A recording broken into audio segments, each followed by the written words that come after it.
Alors dans cette vidéo, je vais vous montrer une petite astuce que j'utilise énormément et qui va me permettre de pouvoir régler la densité couleur par couleur. Vous voyez, j'ai une image ici, j'ai choisi cette image parce qu'il y a pratiquement toutes les couleurs, donc ça va être facile à vous montrer. Et donc, dans cette image, qu'est-ce que je vais faire pour pouvoir régler la densité de mes couleurs? Et ben, je vais simplement prendre un calque de réglage noir et blanc. Vous voyez, j'ai bien mes curseurs rouge, jaune, vert, cyan, bleu et magenta. Et le calque de réglage noir et blanc, je vais le passer en mode luminosité. Et effectivement, si je passe mon calque en mode luminosité, je vais donc maintenant pouvoir prendre le rouge et changer la densité du rouge. C'est pas beau. Je prends le jaune et je change la densité du jaune. Le vert et je change la densité des verts. Le cyan, et je change la densité des cyans. Le bleu, je change la densité des bleus. Le magenta, je change la densité des magentas. Voilà, donc je vais vous montrer maintenant concrètement à quoi on peut s'attendre. Je vais passer sur une image de ce type-là. Pour cette image-là, en plus de ce que je vous ai montré, j'ai un set d'actions ici. Vous voyez, je me suis créé mes petites actions ici. Si ça vous intéresse, mettez-moi en commentaire et je vous montrerai comment on fait.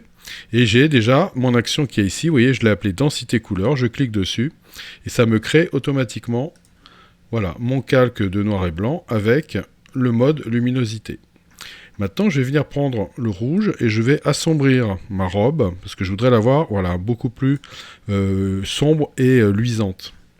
Le jaune, par contre, je voudrais éclaircir pour donner plus de lumière au niveau de cette partie-là. Le vert ne va pas m'intéresser, de toute façon il n'y a pas tellement de vert dans cette image, donc ça ne m'intéresse pas.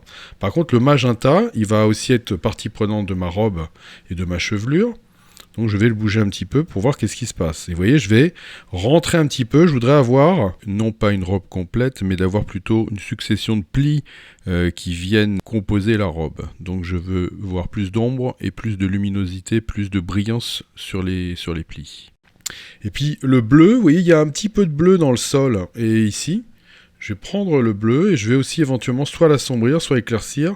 Voilà, je fais des essais, je regarde un petit peu et je me dis que j'aimerais bien assombrir un petit peu mes bleus. Quant au cyan, voilà, il y en a un petit peu aussi dans le dos. Je vais aussi assombrir. Moralité, regardez, avant, après. Vous voyez, ça reste extrêmement intuitif. Donc là, encore une fois, c'est ce que j'aime bien, moi, personnellement. C'est le côté je fais à la vue. Et deuxièmement, s'il y a des zones comme ici qui ont explosé, j'ai toujours mon masque.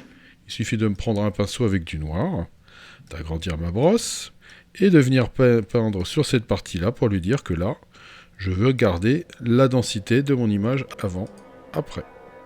Voilà, quelque chose qui est très facile à faire, mais qui peut vraiment vous aider beaucoup dans la compréhension de vos couleurs et dans la composition de vos couleurs.